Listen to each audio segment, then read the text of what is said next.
মুসলমানেরা যখন বিজয়ী হন তাদের অবস্থাও তুলে ধরেছেন। কোরআনে কারিমে বলেন, ওয়ালা ইন আসাবাকুম ফাদলুম মিনাল্লাহ লা ইয়াকুলান্না কাআন লাম তাকুম বাইনাকুম ওয়া বাইনা মাওয়াদ্দাতু ইয়া লাইতানি কুনতু মাআহুম ফাআফুযা ফাওজান আযীমা।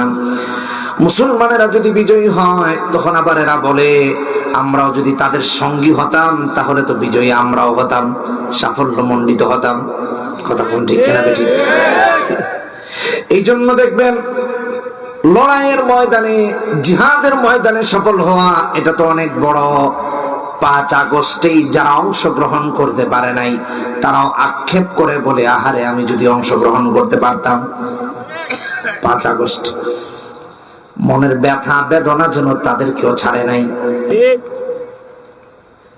আক্ষেপ করে, আফসোস করে। কিন্তু জিহাদ মুমিন করে যার ঈমান আছে। যুদ্ধের ময়দানে গিয়ে আপনি দাঁড়ালেন, ডান দিকে গুলি যাচ্ছে, বাম দিকে গুলি যাচ্ছে, মাথার উপর দিয়ে গুলি যাচ্ছে, যুদ্ধ বিমান উপর থেকে গুলি ছুটছে। কতটা মজবুত ঈমান থাকলে পরে আপনি দাঁড়িয়ে থাকবেন চিন্তা করেছেন? কতটা মজবুত ঈমান থাকবে? এই জন্য আমার আল্লাহ সামনের আয়াতে বলেন, 74 নম্বর আয়াতে, ফালইউকাতিল ফি সাবিলিল্লাহিল্লাযীনা ইয়াশরুনাল হায়াতাদ দুনিয়া বিল আখিরা ওয়া মান ইউকাতিল ফি সাবিলিল্লাহি ফায়ুকতাল আও ইয়াগলিব ফাসাওফা নু'তিহি আজরান আযীমা। আল্লাহর রাস্তায় লড়াই তারা করবে যারা আখিরাতের বিনিময়ে দুনিয়াকে বিক্রি করে দিয়েছে। দুনিয়ার পদের তার কাছে কোনো দাম নাই, দুনিয়ার চেয়ারের কোনো দাম তার কাছে নাই, ক্ষমতার কোনো দাম নাই, অর্থের কোনো দাম নাই, মিথ্যের কোনো দাম নাই, জায়গা সম্পত্তি রাজরানীর কোনো দাম তার কাছে নাই। তার কাছে একমাত্র দাম আছে রবের মোলাকাতের। এজন্য আমার আল্লাহ বলেন, ফামান কানা ইয়ারজু লিকা রাব্বিহি ফালইআমাল আমালান সালিহা ওয়া লা ইউশরিক বিইবাদাতি রাব্বিহি আহাদা। সেজন্য আমলে সালেহ করে 110 নম্বর আয়াত সূরা কাহফ।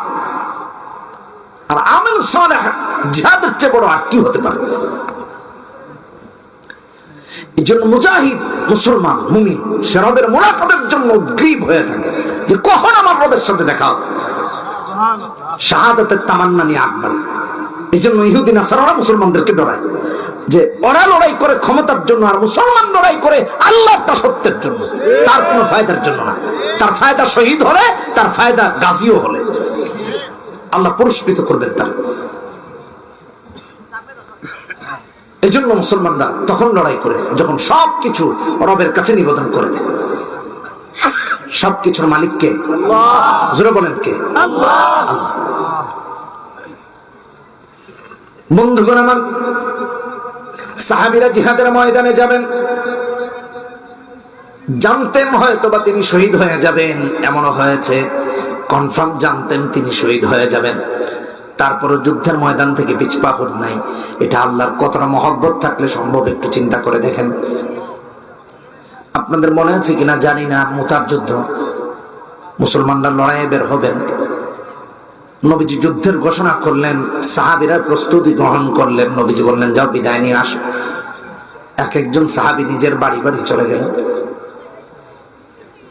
আমার ভাইয়েরা, এই যুদ্ধে নবীজি তিনজন সেনাপতির নাম ঘোষণা করে দিয়েছেন। 1 নাম্বার বললেন প্রথম সেনাপতি হবে যায়েদ ইবনে হারেসা। যায়েদ ইবনে হারেসা যদি শহীদ হয়ে যায় সেনাপতি হবে জাফর ইবনে আবি তালেব। আমার জাফরও যদি শহীদ হয়ে যায় সেনাপতি হবে আব্দুল্লাহ বিন রাওয়াহা।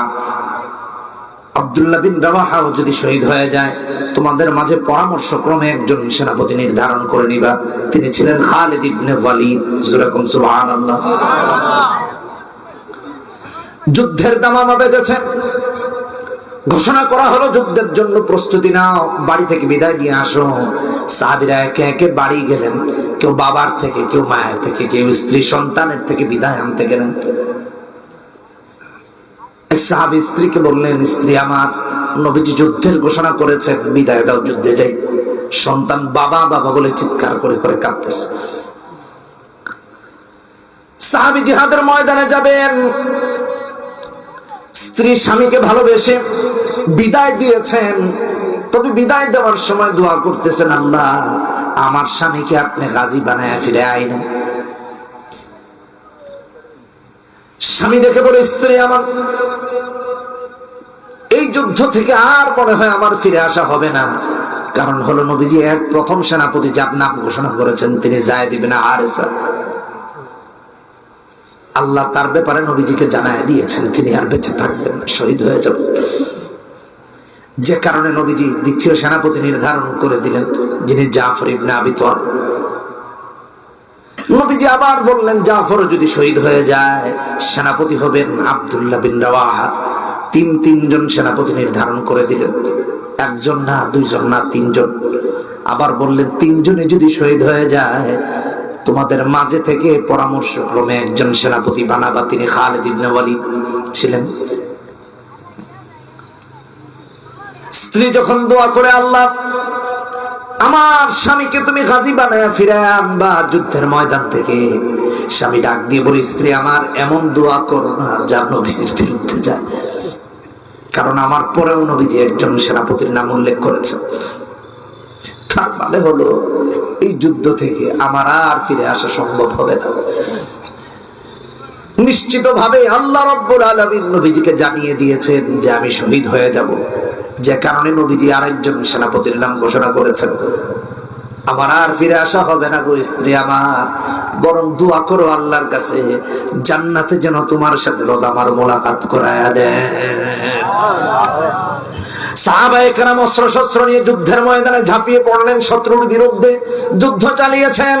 প্রথম সেনাপতি শহীদ, দ্বিতীয় সেনাপতিও শহীদ, তৃতীয় সেনাপতিও শহীদ। খালিদ ইবনে ওয়ালিদের হাত ধরে বিজয় এসেছে। আমার ভাইরা শহীদ হয়ে গেছে, জানতেন শহীদ হয়ে যাবেন, কিন্তু কখনো আল্লাহর ভয়ের চেয়ে মানুষের ভয়কে দিলে জায়গা দেন নাই। ঠিক কিনা বেঠি? সব থেকে বেশি কাকে ভয় করতে হবে? চিৎকার দিয়ে বলি কারে? আল্লাহ। আমরা তো মানুষকে ভয় পাওয়া শুরু করেছি।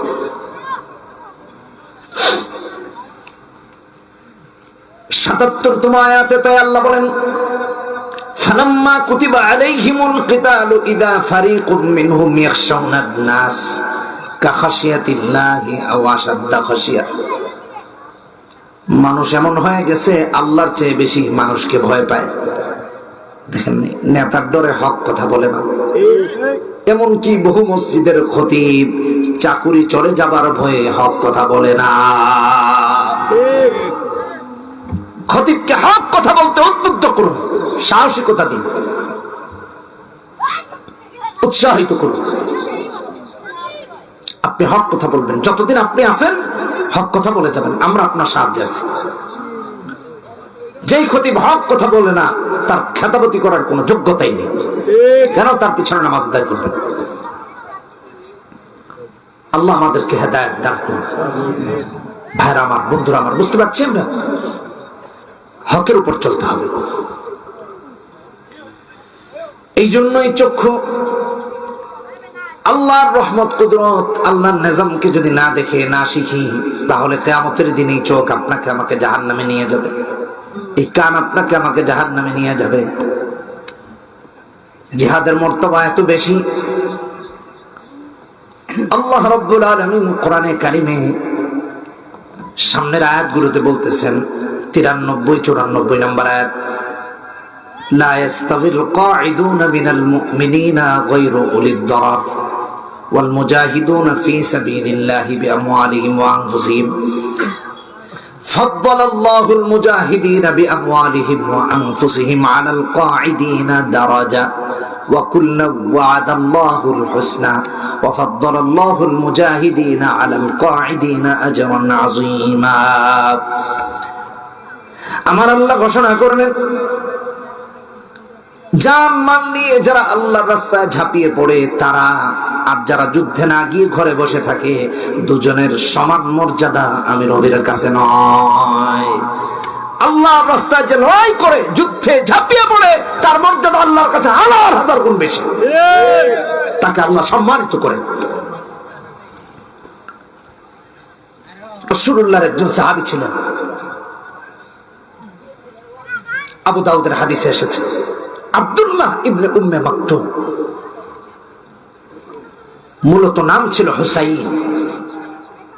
নবীজি বললেন, হুসাইন, আজ থেকে তোমার নাম আব্দুল্লাহ। নাম হয়ে গেল আব্দুল্লাহ। ইতিহাসে তার নাম সোনালী অক্ষরে কিয়ামত পর্যন্ত লিপিবদ্ধ থাকবে। এই পৃথিবীবাসী শুনবে, দেখবে, পড়বে। নবীজির কাছে আসলেন, আমার আল্লাহ এই আয়াত নাজিল করলেন, গায়রু উলিদ দরার, এই বাক্য বাদ দিয়ে, অর্থাৎ যারা ওজরগ্রস্ত তারা ছাড়া যারা লড়াই করে তাদের মর্যাদা, আর ঘরে থাকে যারা তাদের মর্যাদা। তখন আল্লাহ গায়রু উলিদ দরার এটা বলেন নাই। নবীজি হযরত যায়েদকে বললেন, যায়েদ আসো, লিখে রাখো। হযরত যায়েদ তা লিখে রাখলেন। আব্দুল্লাহ ইবনে উম্মে মাকতুম যখন জানলেন, নবীজিকে বললেন, ইয়া রাসূলুল্লাহ, ইয়া হাবিবাল্লাহ, আমার চক্ষু নাই, কিন্তু আমি জিহাদের তামান্না রাখি, শাহাদাতের তামান্না রাখি। আমার জিহাদের ময়দানে পাঠায় দেন, যুদ্ধ করব। মানুষজন বলতো, তুমি কিভাবে যুদ্ধ করবা, তুমি তো অন্ধ মানুষ। আব্দুল্লাহ ইবনে উম্মে মাকতুম বলতেন, আমার হাতে তোমরা ইসলামের পতাকা ধরায়া দিবা, ইসলামের পতাকাটা উঁচু করে ধরে রাখবো। আমি তো অন্ধ মানুষ, দেখবো না কে আমারে মারতেছে, কে আমারে কাটতেছে, দেখবো না।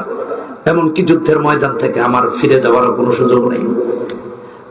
যতক্ষণ এই দেহে প্রাণ থাকবে ততক্ষণ পর্যন্ত ইসলামের পতাকাটাকে উঁচু করে তুলে ধরে রাখবো, যতক্ষণ পর্যন্ত এই দেহে প্রাণ থাকবে। সুবহানাল্লাহ। তিনি হলেন আব্দুল্লাহ ইবনে উম্মে মাকতুম। নবীজিকে যখন বললেন, ইয়া রাসূলুল্লাহ, ইয়া হাবিবাল্লাহ, আমার তো যুদ্ধের আকাঙ্ক্ষা আছে, তামান্না আছে, চক্ষু অন্ধ, আমারে কেউ যুদ্ধে নিয়ে যায় না, তাই বলে কি আমি ফজিলত হাসিল করব না? আল্লাহ সঙ্গে সঙ্গে জিবরিল নাজিল করে বললেন, যাও আমার হাবিবকে জানায়া দাও, গায়রু উলিদ দরার, আব্দুল্লাহ ইবনে উম্মে মাকতুমের মতো যে সমস্ত সাহাবীরা আছে, মানুষ আছে, জিহাদের তামান্না আছে, যুদ্ধ করতে চায়, আল্লাহর পথে লড়াই করতে চায়, অজরের কারণে, শরীয়ত অজরের কারণে যুদ্ধ করতে পারে না, তারাও আল্লাহর রাস্তায় জিহাদের মর্যাদা পাবে। সুবহানাল্লাহ। চিন্তা করেছেন এই সাহাবীর মর্যাদা কত উপরে, অথচ চক্ষু ছিল। আয়াত নাজিল করে দিয়েছেন। মর্যাদা কেন এত? ইবনে কাসির রাহিমাহুল্লাহ লিখেন, একবার আব্দুল্লাহ ইবনে উম্মে মাকতুম নবীজির কাছে এসে বললেন, ইয়া রাসূলুল্লাহ, ইয়া হাবিবাল্লাহ, আমার ঘর আর মসজিদে নববীর মাঝে তো অনেক দূরত্ব, মসজিদ আর ঘর অনেক দূরে, কিভাবে মসজিদে আসি?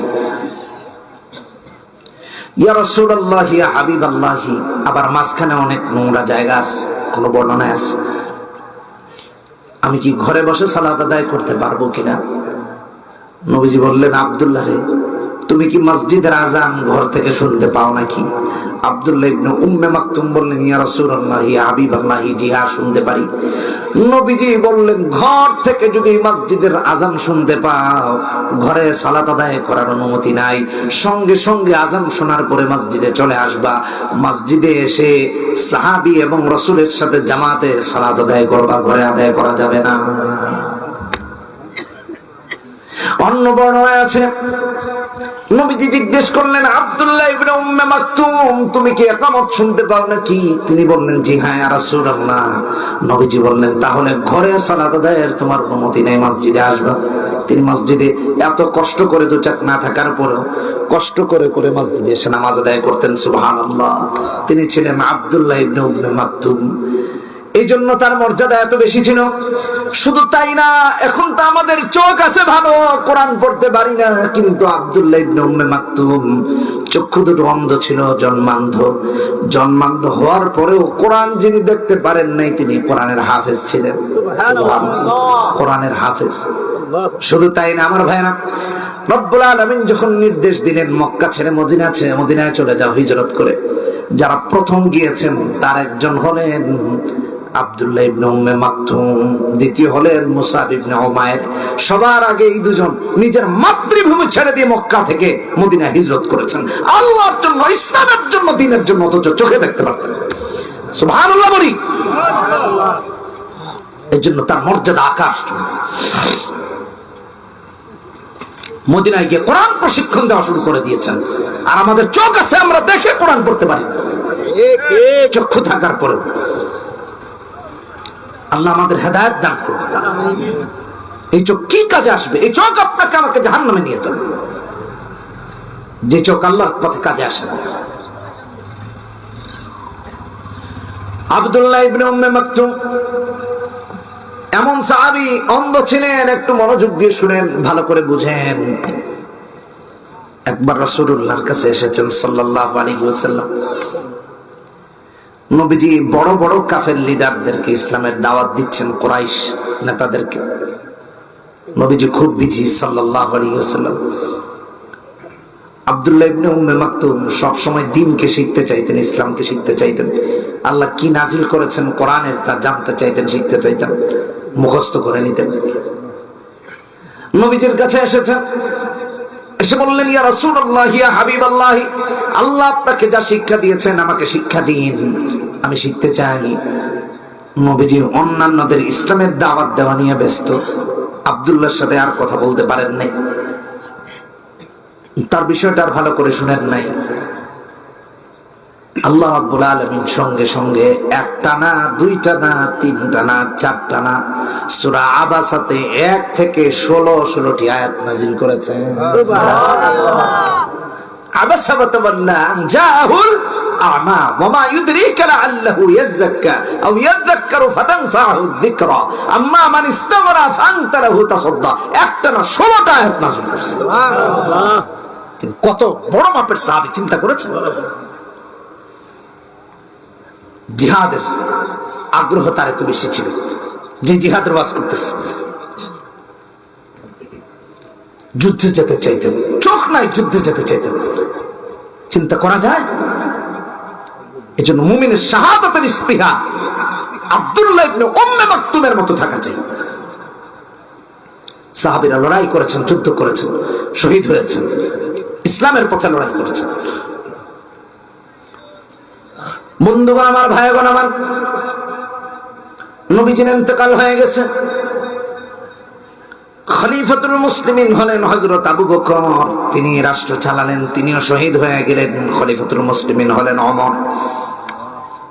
কাদেসিয়ার যুদ্ধের জন্য ডাক আসলো, সবাই রেডি হয়ে গেল পারস্যের বিরুদ্ধে। মুসলমানরা অস্ত্র শস্ত্র নিয়ে কাফেরদের বিরুদ্ধে লড়াইয়ে লিপ্ত হলেন। লড়াই চলছে তো চলছে, একদিন হয়ে গেল, বিজয় আসে না। দ্বিতীয় দিন লড়াই চললো, বিজয় আসে না। 3 নাম্বার দিন বিজয় এসেছে ইমানের মুসলমানের। মুসলমানেরা বিজয়ী হয়েছেন। এই যুদ্ধের মধ্যে আব্দুল্লাহ ইবনে উম্মে মাকতুম বললেন, আমাকে ইসলামের পতাকা দাও, আমি ইসলামের পতাকাটাকে উঁচু করে ধরে রাখবো, যতক্ষণ না শহীদ হব ততক্ষণ পর্যন্ত উঁচু করে ধরে রাখবো।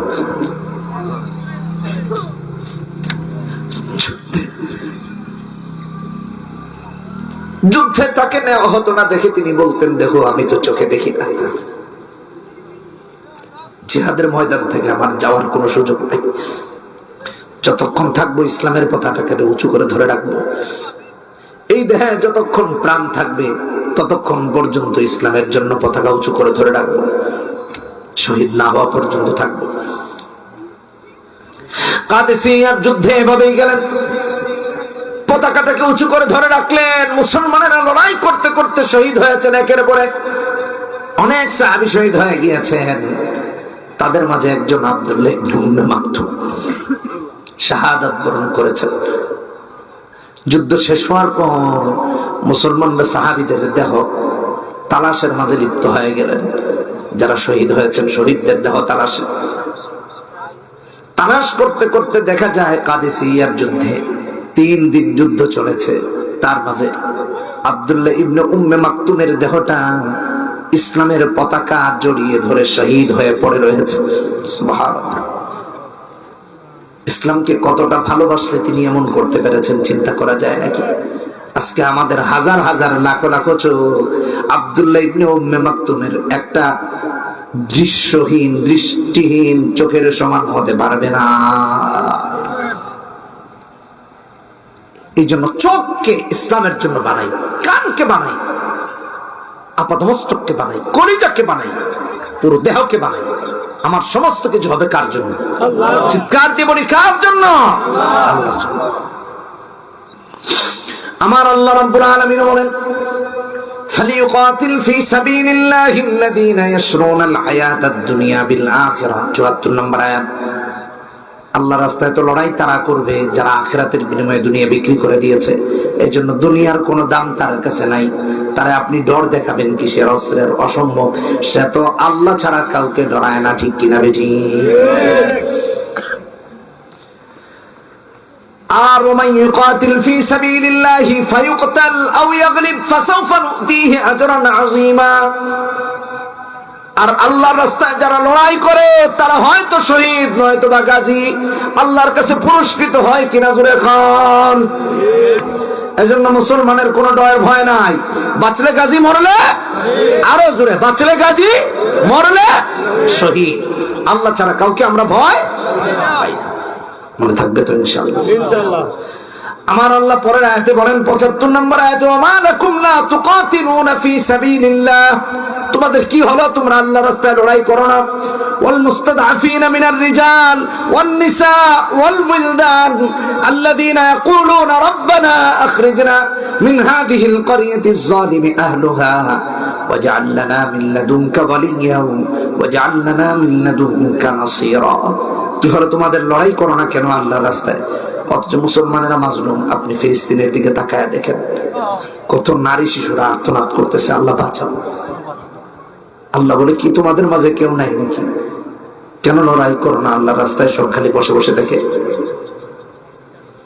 আমার আল্লাহ কোরআনে কারিমে উল্লেখ করেছেন, এই আয়াতের শানে নুজুল আছে। ইবনে কাসির রাহমাতুল্লাহি আলাইহি লিখেন, আব্দুল্লাহ ইবনে আব্বাস এমনকি তার মা, ওনারা মক্কায় রয়েছেন, বাকিরা হিজরত করে মদিনায় চলে গেছেন, আরো কিছু সাহাবী মক্কায় অবশিষ্ট রয়েছেন। নামাজ আদায় করতে গেলে আবু জাহেল আবু লাহাবরা বাধা দেয়, কোরআন তেলাওয়াত করতে গেলে বাধা দেয়, ইসলাম পালন করতে গেলে যখন বাধা দিতে লেগেছে, তারা আল্লাহর কাছে অভিযোগ দায়ের করে বলেন, আল্লাহ রব্বানা আখরিজনা মিন হাযিহিল ক্বরিয়াতিজ যালিমি আহলুহা। যেই জনপদের সমস্ত অধিবাসীরা জালেম, এখান থেকে আমাদেরকে উদ্ধার করেন, বাঁচান। এই জন্য আমার আল্লাহ বলেন, মা লাকুম লা তুকাতিলুনা ফি সাবিলিল্লাহ। তোমাদের কি হয়েছে, তোমরা লড়াই করো না কেন? অথচ অসহায় নারী, পুরুষ, দুর্বল সন্তানরা আহাজারি করতেছে, অধিবাসীরা জালেম হয়ে গেছে বলে। আজকে দেখেন ফিলিস্তিনের অবস্থা, ফিলিস্তিনের নারী, শিশু, পুরুষ, বৃদ্ধ, বৃদ্ধা সবাই বলতেছে, আমাদেরকে বাঁচাও, আমাদের উপর জুলুম হচ্ছে। তাম পৃথিবীর মুসলিম শাসকেরা কাফের মুশরিকদের দালালিতে ব্যস্ত হইয়া মুনাফিকের রূপান্তরিত হয়েছে, ইমানদার নাই। নয়তো বা একটা হুঙ্কার দিলে ফিলিস্তিনের যুদ্ধ বন্ধ হয়ে যায়। দুবাইতে গিয়েছি একদিন জুমার নামাজের জন্য, আমরা অপেক্ষমান। জুমার নামাজ যাব, পেটে ক্ষুধা লেগেছে, খাবার খুঁজতেছে, হালাল খাবার। তো পরে বাংলাদেশি কয়েকজন ভাইয়ের সাথে দেখা, জিজ্ঞেস করলাম, কি ভাই আজকে জুমার দিন, মুসল্লিরা কই? রাস্তায় মুসল্লিরা যাবে, দেখা যাবে যে জুমা যাচ্ছে, যেটা আমাদের দেশে দেখি আমরা। বলতেছে, ভাই বললেন না, জুমা বারো কাজের দিন, কাজের দিন। আমরা জানি এই দেশ মুসলমানের দেশ, জুমাবার কি বন্ধ দিতে পারতো না? বলে, জানেন না, যখন থেকে এই দেশকে পরিচালনার দায়িত্ব ইসরায়েল এবং দিল্লির কাছে গিয়েছে, তখন থেকে ওরা জুমাবারকেও কাজের দিন ঘোষণা করেছে, যাতে করে মুসলমানরা নামাজ ঠিক মতো আদায় করতে না পারে। আপনি জিজ্ঞেস করে দেখেন, দুবাই যারা গিয়েছেন বা দেখেছেন, বর্তমানের কথা বলতেছে, কোথায় আছে চিন্তা করে। ইহুদিরা চালায় মুসলমানের দেশ, জুমার নামাজ যেন ঠিক মতো আদায় করতে না পারে, তাই এটাকে কাজের দিন ঘোষণা করছে। কোথায় আছে? এরা লড়াই করবে কিভাবে মুসলমানের পক্ষে? এদের ক্ষমতাই তো টিকে আছে ইহুদি নাসারার অনুকম্পা আর অনুগ্রহের কারণে। ওরা মনে করে, বিশ্বাস করেন, ওরা যদি আল্লাহর উপর তাওয়াক্কুল করত, ওদের রাজত্ব আল্লাহ তাআলা স্থায়ী করে দিতেন, সারা পৃথিবী শাসন করত মুসলমানের। মুনাফিকের কাছে হেরে গেছে। অসহায় মুসলমানরা আক্ষেপ করে আর বলে, রব্বানা আখরিজনা মিন হাদিহিল ক্বরিয়াতি যালিমি আহলুহা ওয়াজআল লানা মিন লাদুনকা ওয়ালিয়া ওয়াজআল লানা মিন লাদুনকা নাসীরা। আয় আল্লাহ, আমাদের জন্য একজন সাহায্যকারী পাঠান, আমাদের জন্য একজন অভিভাবক বানায় পাঠান। আরে ফিলিস্তিনের মুসলমানরা কত কেঁদেছে। আচ্ছা, ফিলিস্তিনকে এক পাশে রাখি, বিগত 17 বছর আলেমরা দেশের নির্যাতিত হয়েছে।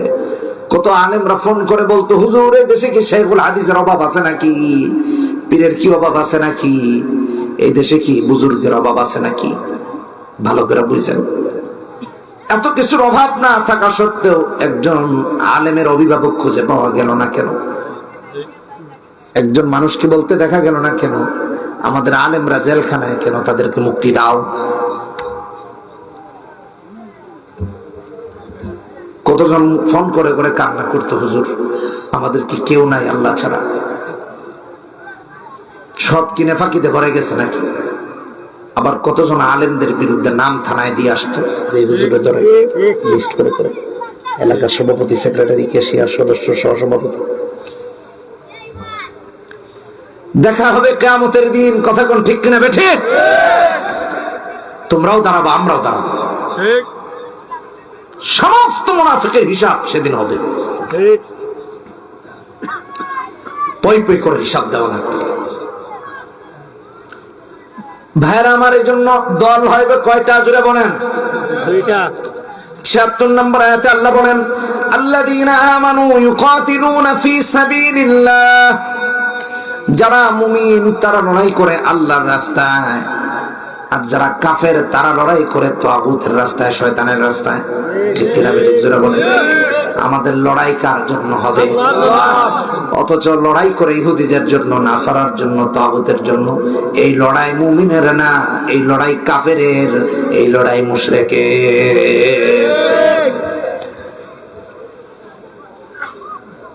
فقاتلوا أولياء الشيطان إن كيد الشيطان كان ضعيفا। আমার আল্লাহ বলেন, শয়তানের পক্ষে যারা লড়াই করে, শয়তান যে সমস্ত চক্রান্ত করে, এগুলো নিতান্তই দুর্বল। কথা কোন ঠিক কিনা বেঠিক? 17 বছরের এত শক্তিশালী সরকার 45 মিনিট নাকি সময় পায়নি, দেখলাম পত্রপত্রিকায় দেখছি। অসুবিধা নাই, আপনারা সরকার হন, আল্লাহর নাফরমানিতে লিপ্ত হলে এমনই হবে। কথা কোন ঠিক কিনা বেঠিক? আল্লাহকে ভুলে যায় না, আল্লাহকে মনে রাখেন। এই জন্য আমার আল্লাহ বলেন, ইন্না কাইদাশ শাইতানি কানা দাঈফা। শয়তানের চক্রান্ত আল্লাহ রাব্বুল আলামিনের কাছে সব একেবারে তুচ্ছ, এর কোনো দাম নাই। আমার আল্লাহ যখন চান ছাড় দেন, কিন্তু যখন চান না তখন আর ছাড় দেন না। ছাড় দেন, ছেড়ে দেন না, ধরেন। এই জন্য ভাইরা আমার, ইমান আনবো কার উপরে? ইমান যখন শক্ত হবে, মুনাফিক যখন থাকবে না, তখন বিজয় হবে কার? মুসলমানের। বিজয় হবে কার? মুসলমানের। মনে থাকবে তো ইনশাআল্লাহ? মনে থাকবে তো ইনশাআল্লাহ? কার কার মনে থাকবে? হাত তুলে আল্লাহকে দেখা দিই, বলি হে আল্লাহ, ওয়াদা করতেছি যতদিন বেঁচে থাকবো ইমানের উপরে থাকবো, কোরআনের উপরে থাকবো, সুন্নাহের উপরে থাকবো। হে আল্লাহ, আজকের এই গভীর রাতে, রাত 1টা বাজে, রাত কয়টা বাজে? প্রায় 1টা বাজে। এই গভীর রাতে তোমার কাছে ওয়াদা করতেছি যতদিন বাঁচবো কোরআন সুন্নাহর উপরে বাঁচবো। রাজি আছি না ইনশাআল্লাহ? জোরে বলি ইনশাআল্লাহ। আল্লাহ আমাদের সবাইকে আপনি কবুল করেন। আরো জোরে বলি আমিন। হাত নামাই পড়ি আস্তাগফিরুল্লাহ, ইন্নাল্লাহা গফুরুর রহিম, লা ইলাহা ইল্লাল্লাহু মুহাম্মাদুর রাসূলুল্লাহ, সুবহানাল্লাহি ওয়া বিহামদিহি, সুবহানাল্লাহিল আযীম, লা ইলাহা ইল্লাল্লাহু মুহাম্মাদুর রাসূলুল্লাহ, সুবহানাকাল্লাহুম্মা ওয়া বিহামদিকা আশহাদু আন লা ইলাহা ইল্লা আনতা আস্তাগফিরুকা ওয়া আতুবু ইলাইক। আল্লাহুম্মা আমিন। ربنا ظلمنا أنفسنا وإن لم تغفر لنا وترحمنا لنكونن من الخاسرين ربنا لا تزغ قلوبنا بعد إذ هديتنا وهب لنا من لدنك رحمة إنك أنت الوهاب মাবুদ গো, রাত 1টা বেজে গেছে, তোমার বান্দারা প্রচন্ড শীত উপেক্ষা করে বসে আছে, তোমাকে ভালোবেসে বসছে আল্লাহ, তোমাকে মহব্বত করে বসেছে আল্লাহ। আমাদের আশা বসাকে তুমি কবুল ও মঞ্জুর করে নাও প্রভু। মা হারিয়ে বাবা হারিয়ে যে সমস্ত এতিম বান্দারা বান্দিরা তোমার দরবারে হাত তুলেছে গো মাবুদ, কবর তো সাপ বিচ্ছুর ঘর, পোকামাকড়ের ঘর, খুললে দেখা যাবে লাশ কঙ্কাল হয়ে গেছে, বিভৎস চেহারা। রব্বুল আলামিন, ওই অন্ধকার কবরে বাবা মা কেমন আছে আমরা কেউই জানি না। আমাদের মা বাবার কবরকে তুমি জান্নাতের বাগান বানায় দাও রব্বুল আলামিন। এই কোনাপাড়া থেকে যারা কবরবাসী হয়ে গেছে মাফ করে জান্নাতবাসী বানায় দাও।